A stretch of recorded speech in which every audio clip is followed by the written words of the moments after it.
Welcome to the first episode of the album review show with me, Paul. And me, Mark.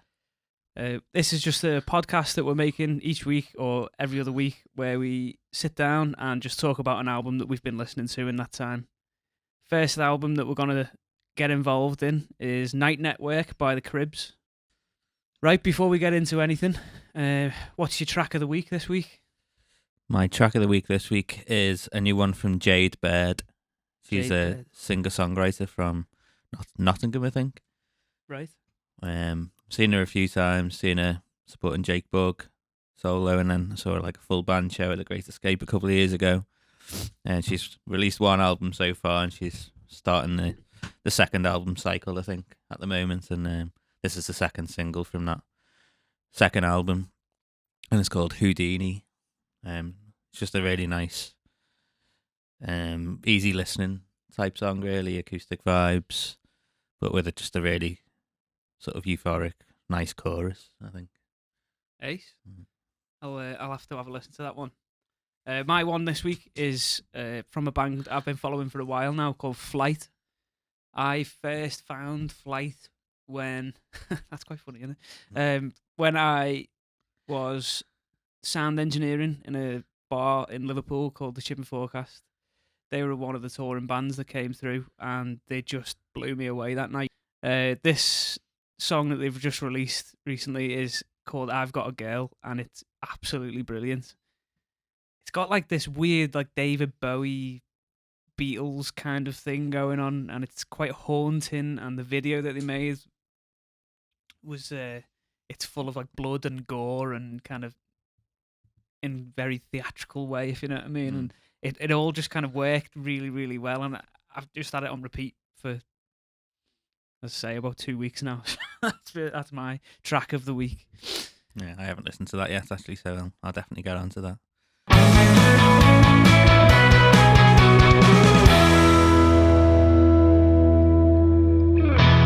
So the Cribs, if we get into the main section and the album review, and they're one of our favourite bands, really, aren't they? Yeah, we've seen them and followed them for years and years now. And when they released that they were going to be making a new album, like kind of late last year, I was just ecstatic. I've just been waiting for it since then, and it really has not disappointed for me. Yeah, they are one of our biggest influences, because if you didn't know, we're musicians as well, and we've been in bands since we were teenagers, really, haven't we? And yeah, they have really influenced the way them bands have turned out and certain songs and stuff, and they're just a euphoric band to see live as well. Really joyful. One of the best bands I've ever seen live, definitely. Yeah. The energy that three people can make and the sound that three people can make is astounding when you go and see them. They put everything. They're real artists. I think that's what comes across when you're going to see the Cribs, and that the way they love their art and their craft. It just really comes over to the audience, I think. Yeah, and a bit of background on the Cribs themselves, in case you're not really aware of them. They are a British indie rock band originally from Wakefield, and they formed in 2001, so they've been going nearly 20 years now. Wow, that's crazy. Yeah, such a long career. And they consist of twins, Gary and Ryan, and their younger brother, Ross Jarman. And they were joined by the Smiths guitarist Johnny Marr for a little bit as well between 2008 and 2011. He was a former member of the band during that time. I think they released one or two albums with him, didn't they? Yeah, I think In the Belly of the Brazen Beast was the album that he's really kind of involved in. Yeah. And I think they originally signed to independent label Wichita Records in 2003. And that was at the end of the second album campaign. So I think the first two albums are probably our favourites, really, aren't they? Yeah. The Cribs, self-titled, and The New Fellas, which is the second album we really caught hold of them two albums in our kind of formative years, didn't we? That, you know, obviously, if you didn't know, Mark's my elder brother, and so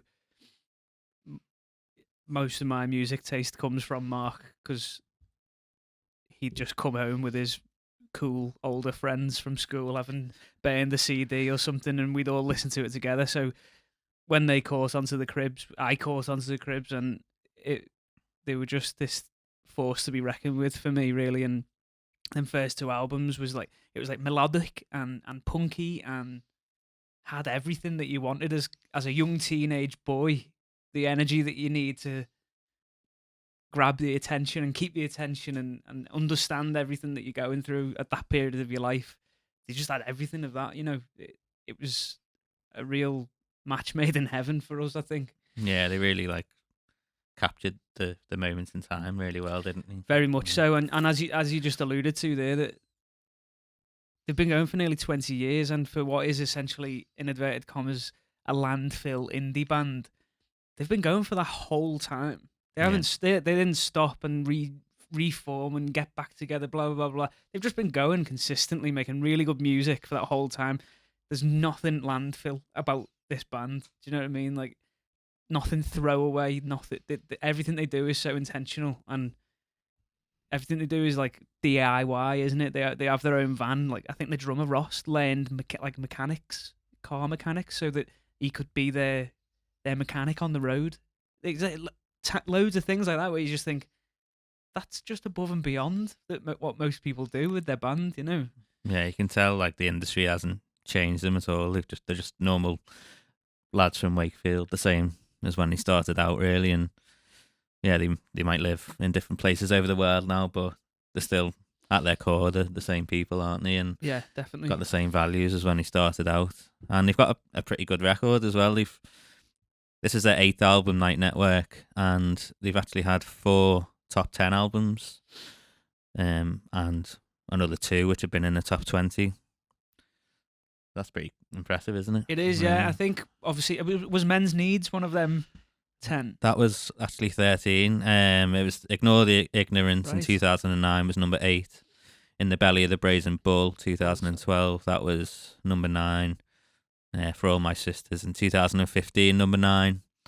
And then 24/7 Rockstar Shit 2017, that was number 8. Right. Well, I mean, it stands to reason that you would think maybe that their most popular songs that were on programs like The In-Betweeners and films and all that, that would maybe be their highest charting album, but they've had such a plethora of work that you can choose from that actually that wasn't even in the top 10, and they had 4 other albums that got there. I think that's a testament to the fan base, because I think the fan base for the Cribs is just a totally different. You can say that about a lot of bands sometimes, can't you? But like the fan base for the Cribs, it's just on another level sometimes. If they're needed, they really come through for the band, and I think that's what you saw with 24/7 Rockstar Shit, with the release of that, when it was almost a middle finger to the music industry, and they really did try to get the highest album chart, and everyone really just kind of rallied together, I thought, and that's where the fan base really kicks in. Yeah, definitely, and they actually had some help from a Foo Fighter on this album. Yeah, by all accounts, Dave Grohl was kind of the catalyst for the album being made, wasn't it? Yeah, I think they'd had some troubles, hadn't they? Nearly gave up, by all accounts, on the career completely. They had some trouble with the management, and some legal issues. Which again, really I think it's when you see that these fellas they're artists, and when the business side comes and tries to get in the way of that, that's when the problems have always started with this band. If they're just left to their own devices and just make music and go and do that, go and be artists, they come out with something that they've released like Night Network or something, and it's just phenomenal. But you get business involved with that, and they seem to really push back against that kind of ethos, capitalism and all this kind of stuff. So I can see why they would have trouble with management, and obviously I don't know the details and everything about what they've gone through, but I'm really, really glad that I'm not the Foo Fighters' biggest fan, but I'm really, really glad that backstage at a festival some point in 2018, Dave Grohl invited them to his studio to make a record. I really am glad Yeah. that was the case. And it sort of shows, obviously how big Dave Grohl is, and even him at that level is still like, I think the quote was, "Forget about all that business stuff. Just come out to LA and make a record at our studio." Yeah, that I mean, He knows what he the knows music what's is important, doesn't yeah, he? Even now. absolutely. He knows that you make music, and then everything else doesn't matter. Everything else around the music industry is just a facade, really. Make music, make good music that people want to listen to, and as I say, I'm really, really grateful that conversation happened, because there's some tracks on this album that have suited this year down to the absolute T Yeah. without them knowing it. Some of it has just absolutely encompassed some of the feelings that we've all had over this year, I think. And by the looks of it, they went into it forgetting all that business stuff. And for example, they've got some quotes saying it was like an escape. It was the only positive thing that happened in those 2 years. And as a result, we didn't take any baggage into the studio at all. We just went in and really enjoyed it. And I think you can really tell that in the record, can't you? Absolutely, yeah. One thing, obviously, that comes through, I think, across the whole record is this idea of just not judging whether a song is quintessentially the Cribs, if that makes sense. Yeah. It does move around in genre quite a lot. One might be a bit of a surf rock tune, and then you're into soul. I mean, there's a lot of soul music on this album. I'll probably say that a lot over the next 45 minutes or whatever, but there's a lot of soul influence and reference on this album. And then you've punk tracks, and then you've got tracks that almost reference themselves, like the songs that you feel could be on the early first and second albums, New Fellas and the Cribs, the songs that you think they've just listened to their own music and then written a song that could go easily on that album 10, 15 years ago. It's brilliant, I think there's another thing as well where there's a real element of fun in the album. Obviously, the title Night Network, for me, it feels like a lot of the album was made at night. There's a certain thing that happens when you make music at night, I think, and a lot of artists always reference this. I think when they're in the studio at 2 a.m. or 3 a.m. or whatever, and there's no other distractions at that point, and there's almost the freedom of like, well, we can always all just say, oh, we made it at night, it doesn't matter. If it's rubbish, if you wake up the next morning and listen to it again and it's rubbish, you can say, oh, well, it was 3 a.m, we were off our heads, it doesn't matter. But a lot of the time, these are the magical moments in albums, and you hear about these kind of things years and years later on down the line where they say, oh, we were just in the studio at 3 a.m. and someone had a riff or an idea and it ended up being one of the biggest songs, So I think obviously the title of the record, Night Network, there's references of them saying on Twitter as well when they had the album listening party that, they would just be off their heads in the studio in the wee hours of the morning, and there's a real freedom to that, and there's a real freedom to the record, and I think it really comes through with a real theme of freedom. Obviously, it's quite ironic that it got released in 2020, considering we've all been limited freedom for the past 9-10 months, but it's almost like living vicariously through them that you can really get this hopeful feeling from the album, I think. Yeah, I think, as you say, about you hopped back to them early days, as you were saying there, they were getting stoned in the studio or whatever. They probably approached it like that as well, and I've heard in an interview as well that it is sort of their favourite era of the band as well, them first 2 records. Right. So you can imagine maybe after all the troubles that they've had, that they just wanted to go back to that sort of place in the early days where nothing else really mattered and approach it like they did back then. Yeah, absolutely. Sometimes with making music, making art, all these kind of things, you can maybe there's bands potentially like Catfish and the Bottlemen where you can argue that they've made the same record 3 times. Yeah. But sometimes you can say maybe we should go back to what we did that really worked, So it must be really difficult when you've got a following, because like Catfish and the Bottlemen, it worked. Yeah. because why wouldn't you want another one of their albums? They're all three of them are great, Yeah. but the only bad thing about them is that there's three of them. Yeah. They don't really move on. They don't really push anything. But with the Cribs, it's, as you say, they've pushed loads of stuff. They've had Johnny Marr in the band over the years. They've done lots of different things. You know, the 24/7 Rockstar Shit was an underground punk record. Yeah. There wasn't anything else to it. You know, so they've dipped their toe in a lot of different things over the years, and it's really nice to see that sometimes it really does work if you just say, should we just go back to what we did? Yeah. What we know best. What we know best, yeah. It's kind of like an old pair of shoes that you can put on and go, yeah, this is great. Yeah.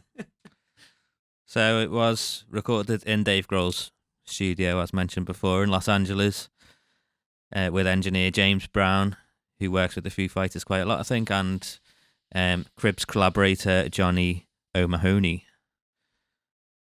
And should we dig into it? And yeah, so what we're going to do is we're going to go kind of track by track, talking about what we like, what we don't like, what we really think where these songs have come from, possibly. You know, as I say, they've alluded to some things over on their Twitter and on their Instagram Q&As and stuff, but this is what albums are made for sometimes, isn't it? To just really dig into yourself and interpret on your own. And I think that's kind of what this podcast's going to be about, is us interpreting some albums and seeing what they mean to us and what they can mean to other people. Maybe you have got a completely different view on what has actually happened here, and we'd love to hear any of them opinions, because at the end of the day, this is all opinion, you know. So if you do have any other opinions, please feel free to send us an email, send us a comment on Instagram, comment on YouTube, whatever. You know, we want to hear them. We want to have this conversation with people.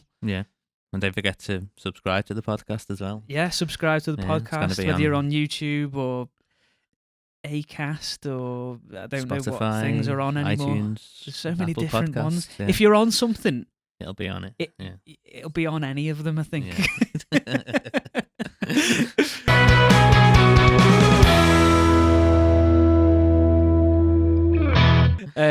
Okay, so track number 1, Goodbye. I think this song is absolutely brilliant. It was not what I was expecting from an album from the Cribs opener. So they released Burning Into You as the kind of first single off the record. And when I got the record and I put this on, this wasn't what I was expecting. Yeah, I always get the feeling, maybe it's a false memory, but I'm pretty sure the Cribs always tend to start records with a banger. Yeah, that's what I was... Like a lead single or something, which is really fast-paced and hit you hard. That's what I was expecting, especially with them being away for so long as well, and I thought it would just be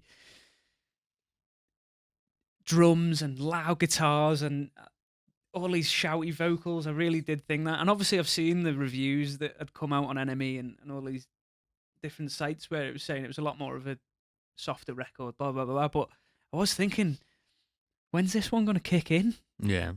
It's brilliant, though. It's a different... Again, it seems like everything they do is a little bit of a middle finger to what should be done, you know. And this song, especially with it saying goodbye as well, it feels like the ending track. Yeah. It feels the complete opposite way around. It's called Goodbye. It's dead soft and quiet. And to be honest, when I first heard it, instantly I got Pet Sounds by the Beach Boys. That was a huge influence on this song, obviously. And then as it carries on and you get the bar, bar, bar, bar backing vocals, and it sounds like the Caravan of Love. Yeah, it does actually, yeah. It's a real grower, isn't it? Like, the more you listen to it, the more you fall in love with it, really, and then you realise why they've opened the record with it. And it can come back again to Night Network. It sounds a little bit like a dream. Yeah. You know, there's this real ethereal dream-like state to it. It's a really odd choice to open an album, and I loved it. I almost laughed while I was listening to it, because it is such kind of there's a humour to this record, there really is. And when you get to the end of it and you put it back on and you listen to it again, you start to giggle and some of the things they're saying, what they've done. And this was a big moment for me where I put it on again for the second time and I just laughed. Yeah. I really did. It was funny. It's almost like a classical overture as well, Yeah, where they're almost giving you a little bit of a taste of what's to come. yeah. You know, I think it's brilliant. And I think he had mentioned on the Twitter listening party that it was sort of a therapeutic type song to help them move on from that relationship with the band's business, which had gone wrong. Yeah, it's obviously a message to someone or to a group of people, which is the best way to write, probably, isn't it, for them at this point in time? You know, sometimes you just need to get that out of your brain to move on.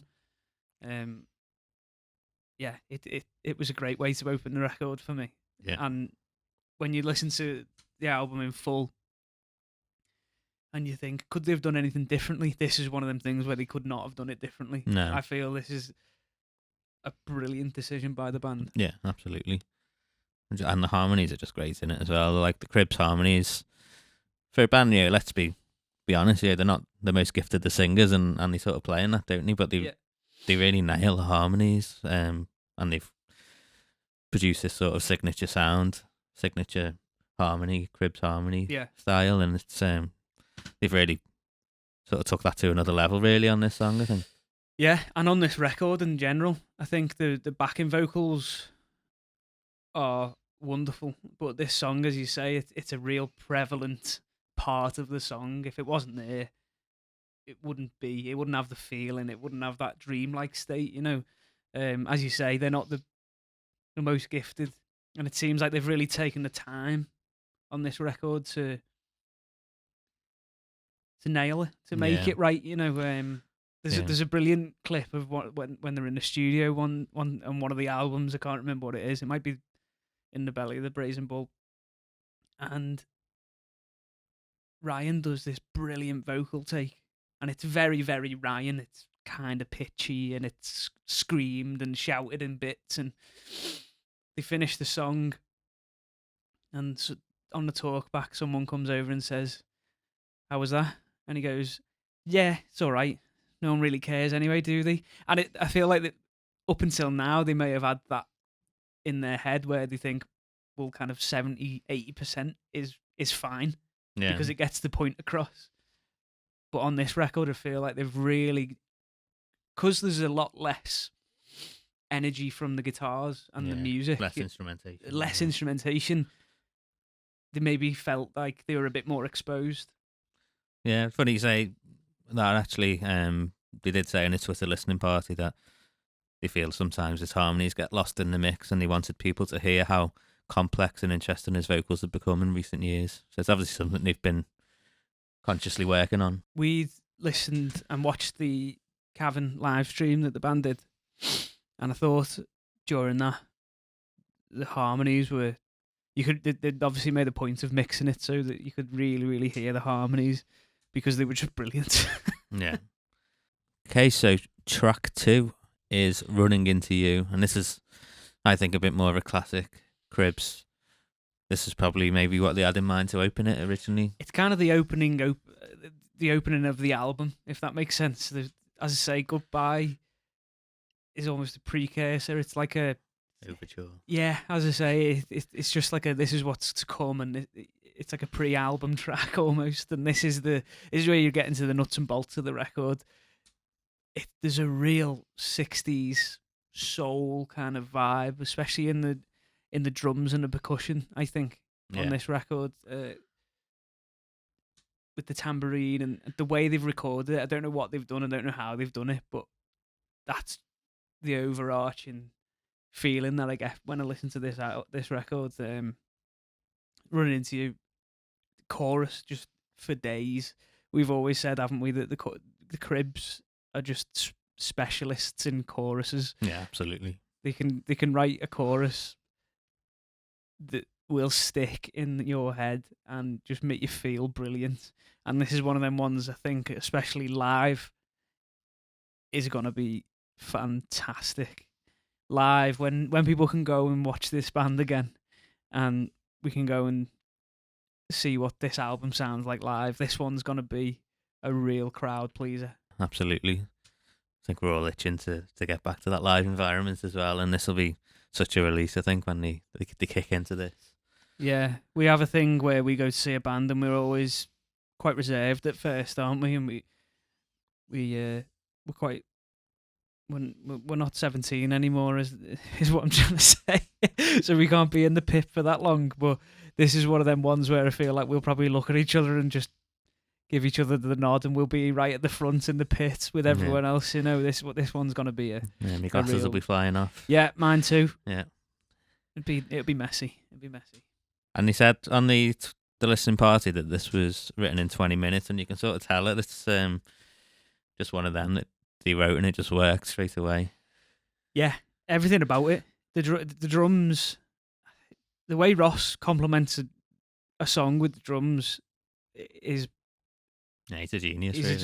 He's such an underrated drummer. He doesn't get talked about a lot, I think, with drummers in that kind of way. But obviously they work together so well. They all telepathic almost. They do have that kind of vibe with each other. Yeah, but this one, I think there's another couple of songs on this record where Ross shines, but this is definitely one of them.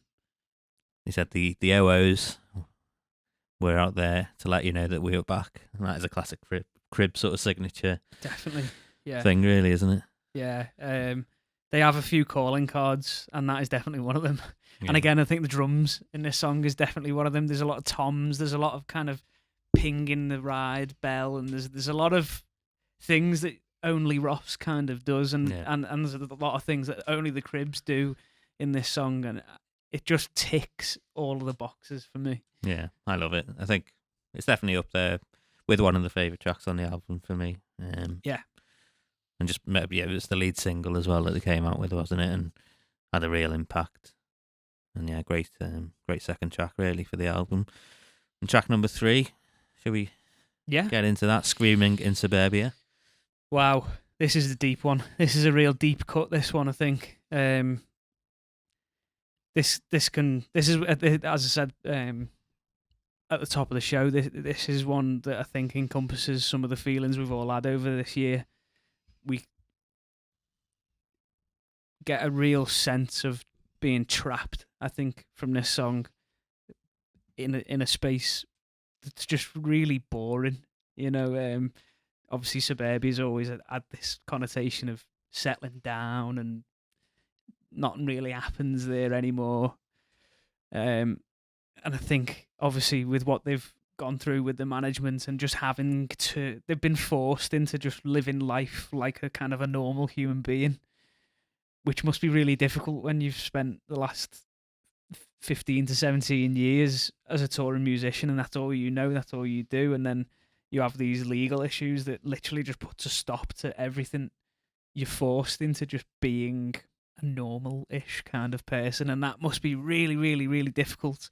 And as I say, there's a lot of deep cuts in this song. You know, there's some of the lyrics kind of still the same kid, all that kind of stuff. They're just real cards of we're trapped, help us, we want to get out, you know, and we can all resonate with that, I think, sometimes, definitely.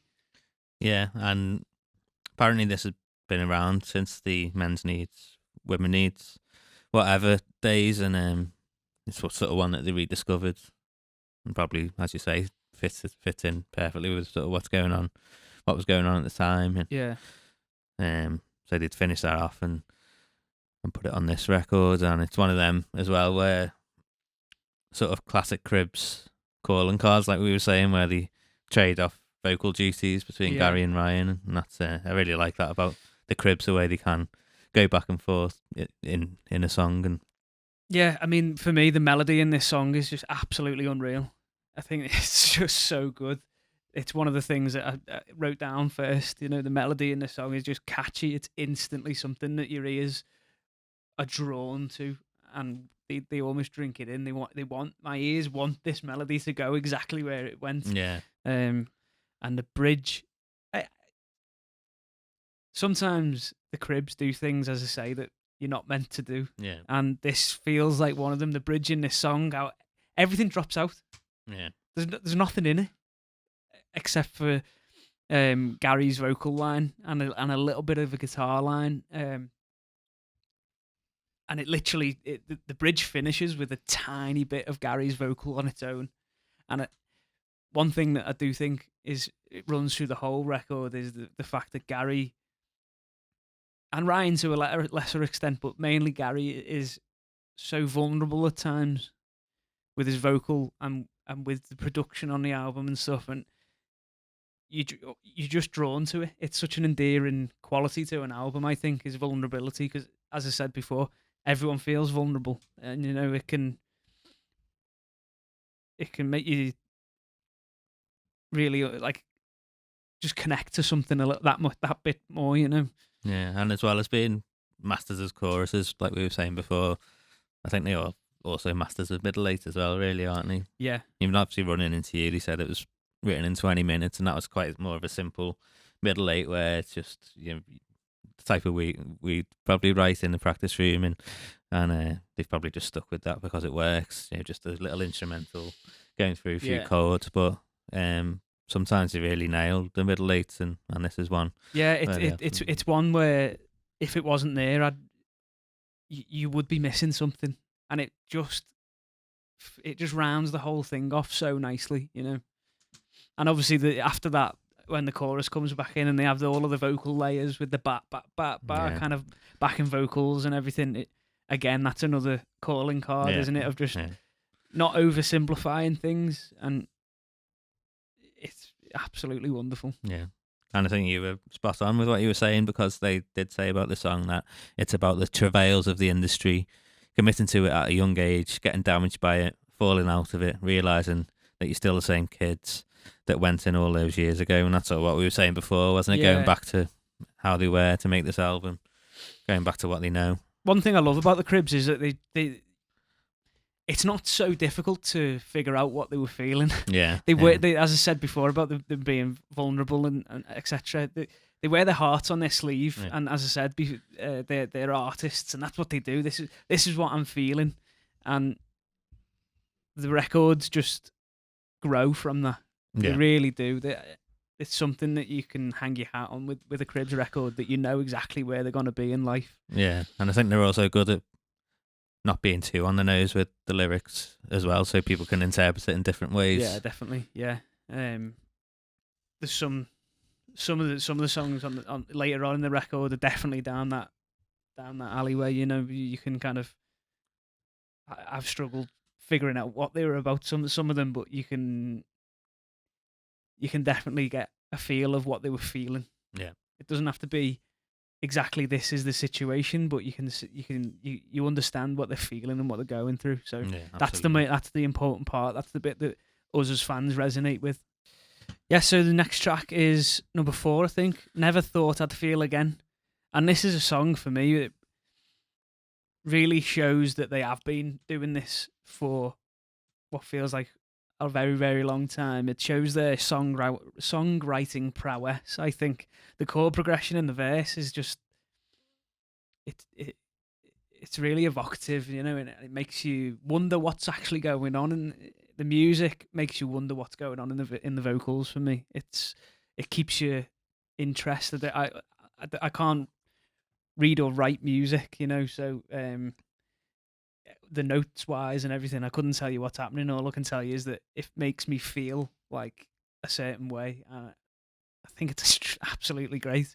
There's a guitar line in the chorus that is so simple yet works time and time again. Every time I hear that chorus, I just think, oh, that's so satisfying. I think Ryan Jarman, through all of his ups and downs in the past, one thing he doesn't get lauded with is how good of a guitarist he is.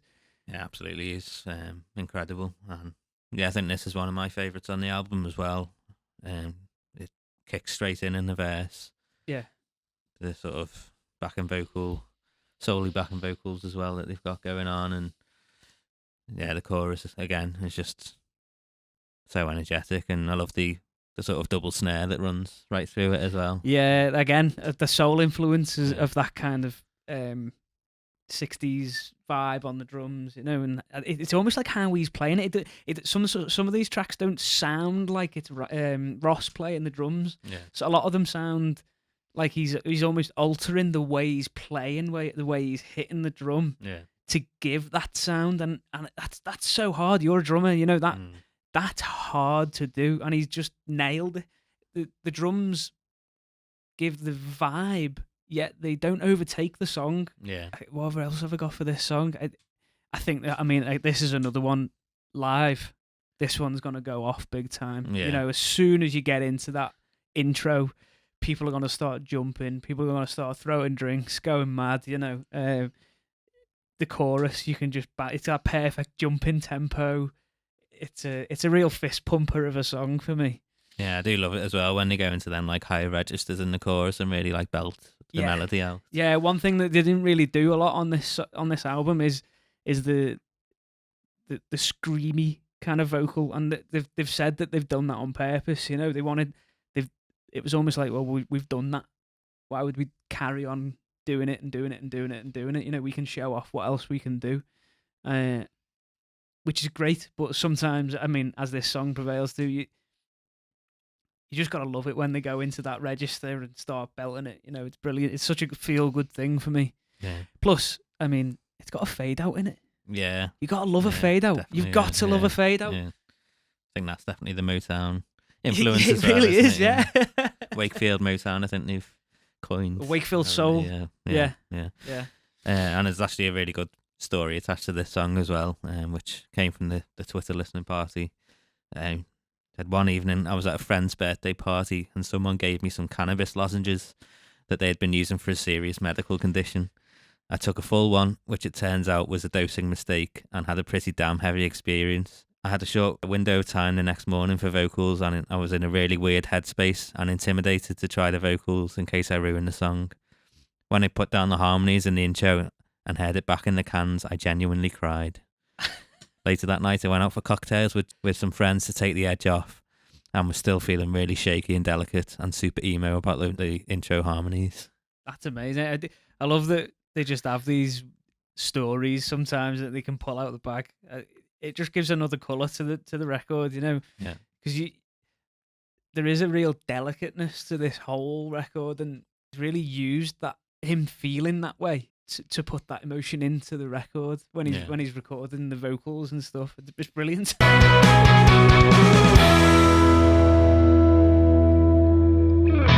The next song is Deep Infatuation. Yeah, got like some synths in the verses, I think, in this one. Yeah, it's a nice little different sound, almost like a much more modern sound to break things up. This is the one song for me where it could be a grower. It's the one song I actually think the verse is better than the chorus. Interesting you say that. Like, I think the verse for me is a weird one. It's not very cribs into like the first half of the verse line. Sort of sounds like an old like Automatic song or something. Right. Yeah. And then like the second half of the line sounds like the Cribs. Yeah. You know what I mean? I don't know what it is about the song, but as I say, I was listening to it and I was getting really into the verse. And your deep infatuation, and it was going on. It goes over and over and over on that kind of line, doesn't it? Yeah. It kind of gets in your head, and then the chorus hit, and I was a bit underwhelmed. Yeah. I was hoping for this huge thing, and don't get me wrong, it's a decent chorus, and I do like the song. It's just the one on the album where I just think the verse is better than the chorus. Yeah. Which is fine, you can't.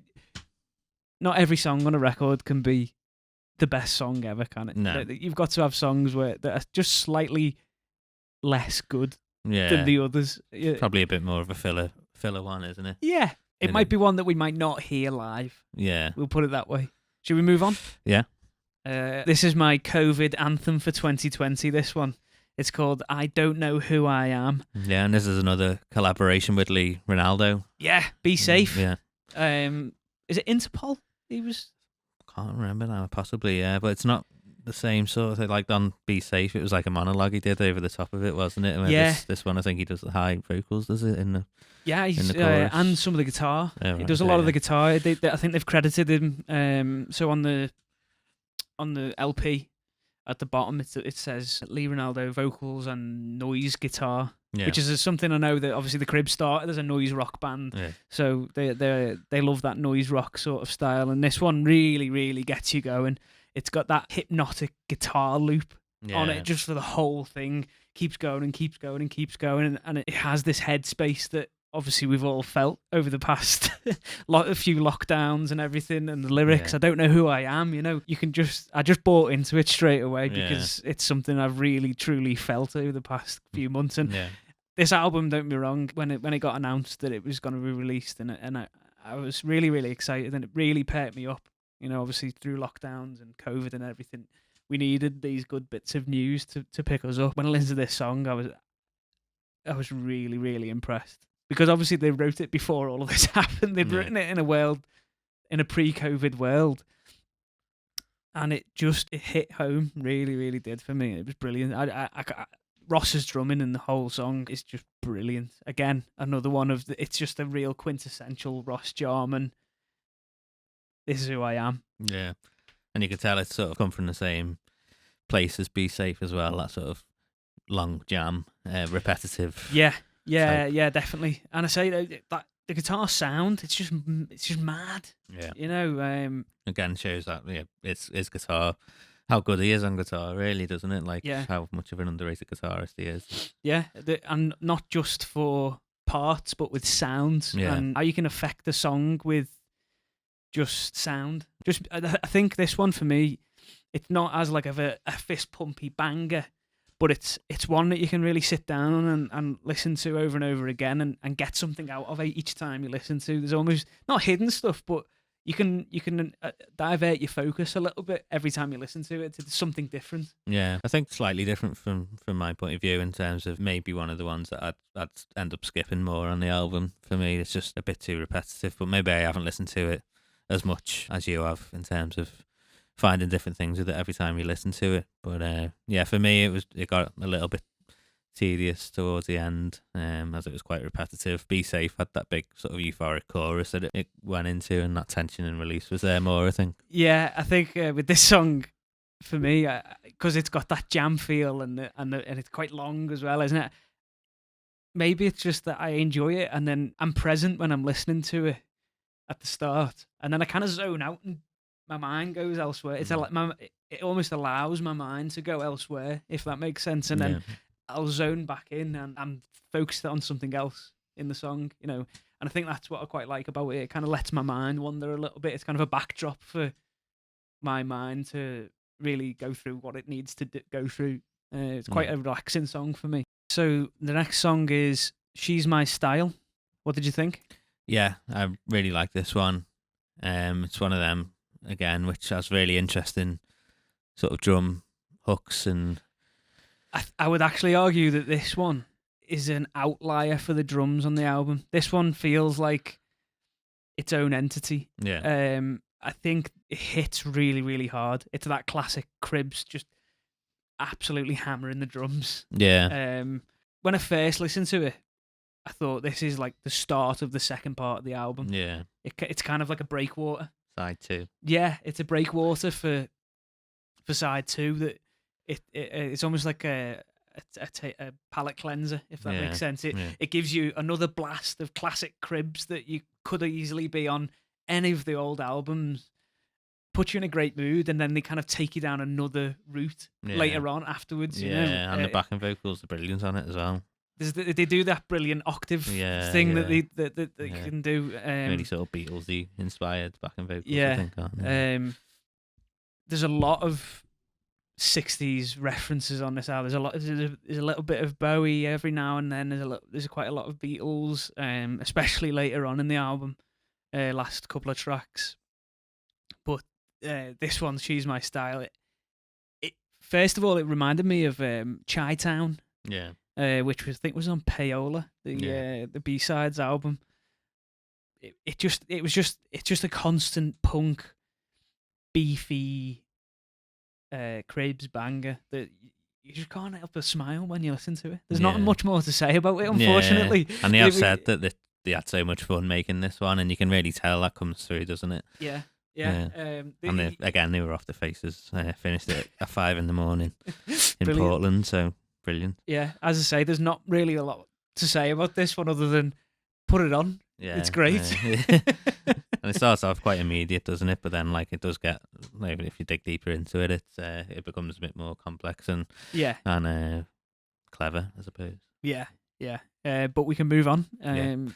Under the Bus Station Clock is the next track we're going to listen to. After She's My Style and the drums hitting big and bolshy kind of indie track, this one straight back to soul for me. Yeah. This one, it could be the most soul track on the record. Yeah, definitely. It's just, the drums have got that tambourine behind them on the backbeat, the chords, everything about this song just screams Wakefield soul to me. Absolutely. The way the BVs work, and then I think it's like in the second verse or the second chorus, there's like an organ coming, like an old soul style organ that made me just think of like Blackpool, like Northern Soul, Wigan Pier kind of people spinning round, and I could just see people dancing to this when I listened to it.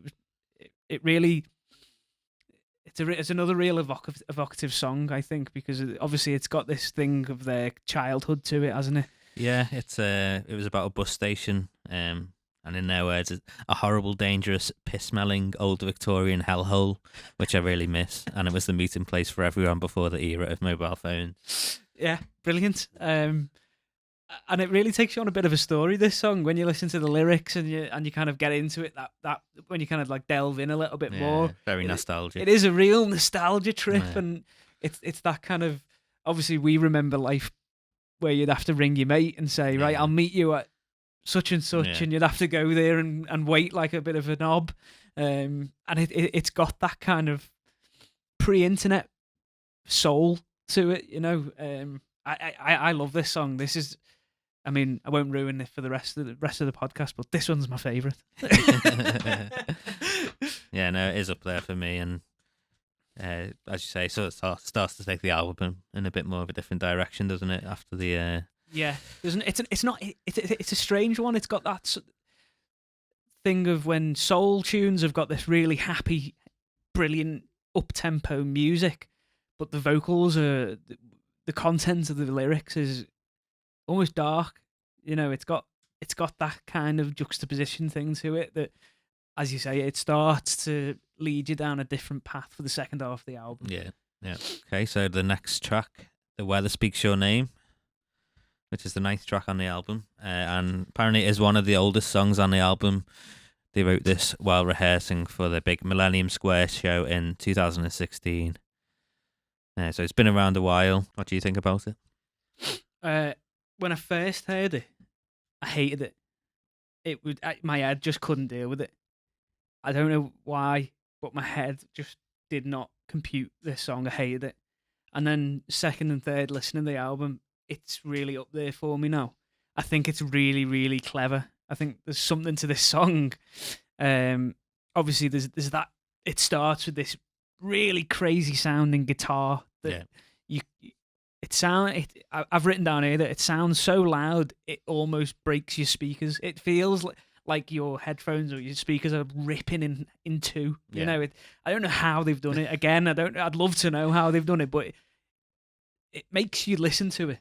First of all, that you can't ignore that sound from the guitar. But then comes in the rest of the rhythm section and the vocals, and it's got a real softness. Gary is quite softly spoken in his lyrics, and it becomes a bit fluffier, a bit rounder than the first kind of 10 seconds when it's just the guitar on its own and it feels like it's going to come out the speakers and punch you in the head. The clever part to this song is because it's another one of them jam feeling ones. Yeah. You get to the end, you get towards the end and you're thinking, this could end for me now. Yeah. I'm all right with it if it ends now. And then a tempo change happens. And the way you compute it is you start listening again. It's almost like it makes you present in the moment again. Yeah, I think I Um, was similar really. When you start listening to the first couple of minutes, you're thinking, I might skip this one, but then, like as you say, the middle eight and the tempo change just really add a lot more life to it and take it into this different place. And as you say, a couple of listens in, and it's up there with one of the best on the album. It's one that I can see them playing live in that period of a live set, 3/4 of the way through, where they do what they want to do. Yeah, If you know what I mean. The self-indulgent. The self-indulgent track, where they've played every man's needs, and they've played all of the classics already, and they're waiting to play, Martell and something a little bit later on, but they do. Hang on, we're gonna do one for us now, and they play this, and I think it's gonna be absolutely brilliant. Yeah. It's gonna be one where some people go for a beer, but some people are just glued to the stage. Yeah, and from like a geeky drum perspective as well. If any drummers out there listen to this was the ride cymbal on the song was a one-off made for Taylor Hawkins by Zildjian, and I think I know which cymbal he means. Actually, I think weirdly it's like a ZBT one, which is sort of like the mid-range one, but they made this massive one for him, which is like 24-inch and like really heavy and wow. Well, it's got like a heavy, trudgy sound to the song, hasn't it? It almost feels like you're listening to it in mud. Yeah. The bass tone, everything about it, it's just a bit languid and a bit too much. Everything's a bit too much, isn't it? It's quite a heavy song in that respect. And normally, I think, as we have alluded to before, normally the Cribs would probably scream and shout over this song. Yet they've gone against their instincts maybe, and it's quite a delicate vocal take underneath everything. And again, it shows what they were trying to do with this album. Yeah. A bit more delicate, a bit more thought through, maybe a little bit more melodic. Yeah. And again, it shows how great he is on guitar. He's mastered that riff, and it's that sort of enchanting tone to it, hasn't it? Yeah. He has this thing of playing the same thing over and over again, and not one of them is the same. Yeah. If that makes sense. Yeah. He's playing the same part over and over and over again, but he never plays like one loop the same as the next loop. It's everything's always slightly different. I think he said that like he used to love metal as a kid, and you could sort of hear that in some of the riffs. Definitely. There's that in the more noisier tracks. You can hear these because a lot of metal is incredibly melodic anyway. But he gets this way to hit you in the face, but also be quite melodic at the same time. Yeah. Should we move on to Siren Singalong? Yeah, 10th track on the album. So we're getting towards the end now. And another Wakefield Motown track, I think, wasn't it? Yeah. Another one that just again this for me feels a little bit like there's another one where there's not a huge amount to say. Yeah, no, there isn't really. Tell it's sort of a love song, and it's one where he's really trying to find that soul in his vocals. Yeah, I mean, the one thing that you can say is the vocal take's brilliant. Probably one of the best on the album, but it's just a feel-good song for me. It's like another one where you can just listen and kind of zone out, and it's a nice backdrop for everything that you want to be doing. When you're listening to a Cribs album. There's not a loads to say in that song, really, is there? So we may as well go just into the next on, one. yeah, crack on. Earl and Duke. And this is about Gary's dog, I believe. They were away starting the album cycle, possibly when his dog died, and Ross had sort of forced him into writing that day because he was so down. It really has that morose feel to it, I think. Yeah. This one really stood out for me on my first listen to the album, and every subsequent listen to the album. Really, it's delicate. It's beautiful. The color of the song, the aesthetic of the song. Everything is just obviously a tribute to someone or something that he's lost. His dog, Yeah. This is the one that I've written down how brave this song is. When you're a band who are known for being outrageously loud, punk, gritty, heavy, and you come out with a song like this. I've actually written down, how do you get a guitar that clean? Yeah. I've been a guitarist since I was 11. I don't know how you get that guitar sound. It sounds like glass. I don't know how they've done it. it's so not the Cribs Yeah. that it really made me sit up and listen. Yeah. And I listened to it very, very intently, and it's a real beautiful song. Yeah. Talking about how did he play it? Quite hard, apparently. This on the Twitter listening party again. He mentioned that it was torture to play. It feels like I'm trying to snap the neck of the guitar with my bare hands, and the neck feels bone hard. Gotta suffer for your art, I guess.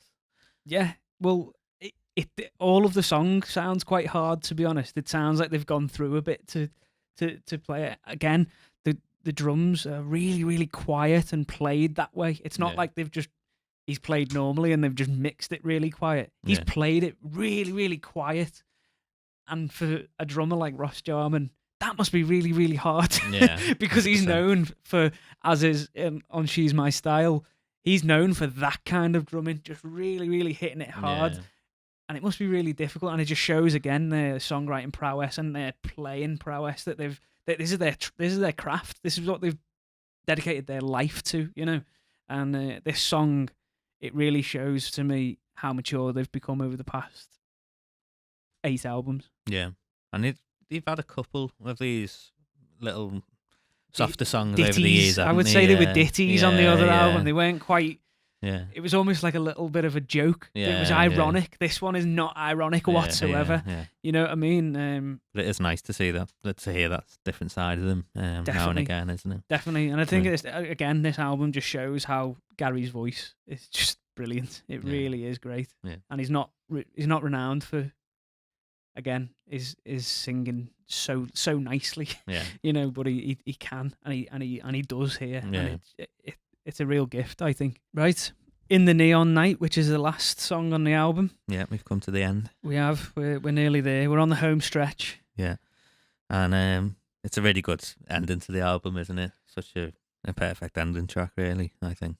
This is the for me, this is like what's that game you used to play? Pass the Parcel. Yeah. When you're at school, and this is the gift at the end. Yeah. You've unwrapped all of the other layers to the present. Yeah. This song is the gift at the end. This is like absolute classic Cribs. Yeah, it is, and I think it's got that swing that they used to do. Yeah. The swing in the feel is so first album, second album. Very new fellas, I think. Very, very new fellas, you know. And I've written that it could be on the new fellas. It's just a real joy to listen to. Yeah. I think with a little mad psychedelic middle 8 part as well, isn't there? This is where, for me, this is the most Beatles inspired track. You know, the middle 8 is first time I listened to it, I thought Mr. Kite. Yeah. For the benefit of Mr. Kite, it just does that middle 8 where it goes off completely, really trippy, a completely different angle where you think, where did that come from? I don't know. I don't understand what happened there. And the ending, right at the end, you know, he's got that piano, which I've later learned is him sitting on a piano by accident or something. Yeah. But it's got they've used it in a way that's it's like the ending of Day in the Life. Yeah. It's almost like they did the middle 8 and it was quite Beatlesy. Yeah.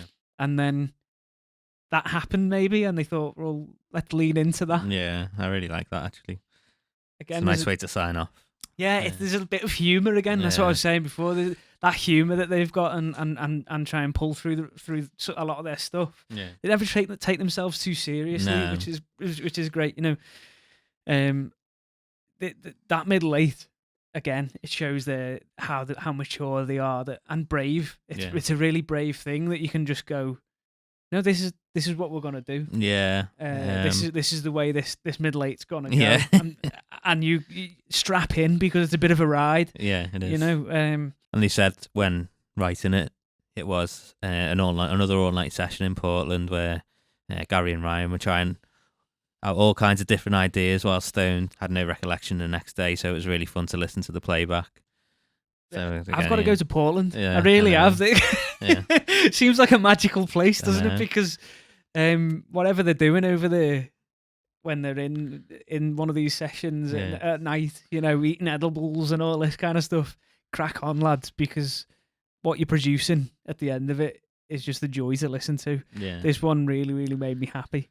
Yeah, and he There's- said it was like one of them sort of try anything, no matter how absurd. That's how they wrote New Fellas. So Yeah, there's a freedom Yeah. again. That freedom thread that runs through the album. What thing that the Beatles thing does make me laugh, because then obviously, as we've alluded to before, the live stream that they did in the cavern in Yeah. Liverpool, which obviously has the Beatles thing to it, which I feel like, as I say, they've almost lent into it for a little bit of irony and a bit of humor and a bit of that kind of old school Cribs kind of yeah, thing. That it's just a real great way to sign off. I think yeah, you're not left wanting anything, are you? no, You're full up of Cribs yeah. in the best way possible.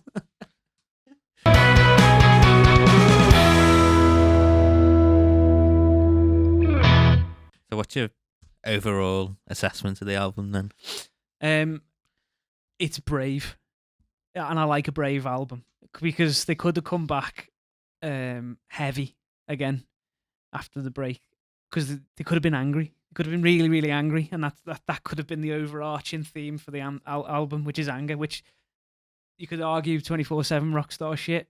You know, they were angry. With this one, they've just mellowed a little bit. They've had time to stew on some of the things, and it's a more adult album from them. I love the nighttime theme. I think the artwork is brilliant. That photo of them's lovely. I think the track list, as I say, there's some that every album's going to have a little bit of filler, but I love that there's kind of two parts to the record that you can really play off against each other almost. You know, one thing I wouldn't mind doing is listening to it on shuffle, because I think it'd send you a bit west. You know, it'll sound completely different. Ale and the Duke is a real high point. That's a real amazing track. That one. As I say, the last two tracks are two of my favourite tracks on the whole album, but Under the Bus Station Clock for me is my favourite track, hands down, on the record. It just gives me this real nostalgia vibe of, like, you know, being a kid and meeting your mate at a place and causing havoc. It's a brave record. It makes me feel really, really happy, and I'm so, so glad that they released it, especially in this time, this climate, you know, because we all needed it. Yeah. I think for me, I really like it. It's a hark back to them early days. The New Fellas is my favourite Cribs album, I think. Just Edge is probably Men's Needs. And it's sort of a in-between of them two albums, really. But then the added maturity all these years later, they've really nailed the harmonies a lot more. They've experimented with a few more different things, I think.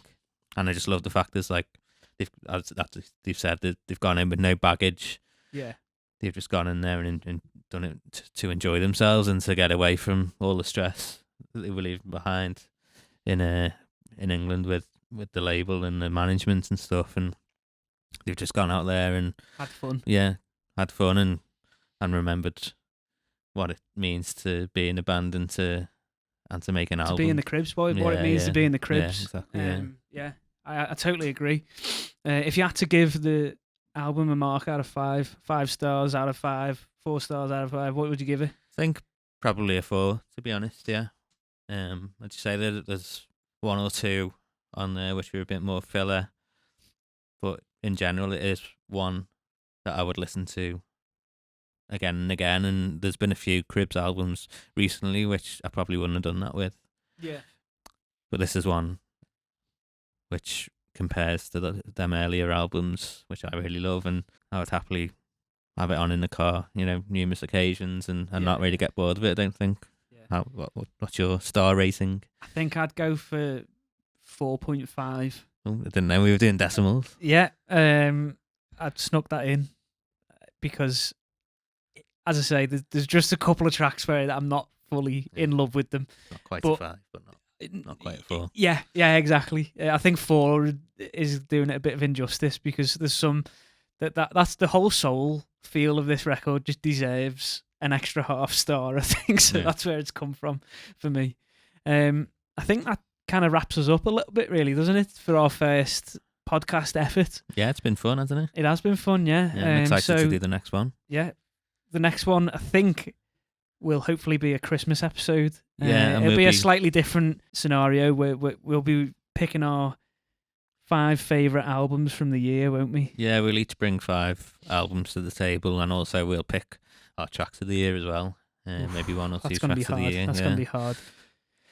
But I must say, thank you very much if you've got this far and you've listened all the way through, because this is our first one. We don't know what we're doing. We haven't got a clue. So any kind of helpful advice that you want to send our way, please give us it, because we want to learn. We want to get better at this. Yeah, give us some feedback. So we're on all the social media accounts. On Instagram, it's at The Album Review Show. Twitter is at Album Review Show, because they wouldn't let us put the because it's too long. Facebook, just search The Album Review Show. And you can email us, info@thealbumreviewshow.com. Yeah. And subscribe to our YouTube channel, which is also The Album Review Show. You might be watching it on this already, but if you are, then subscribe, because I don't actually know what it does.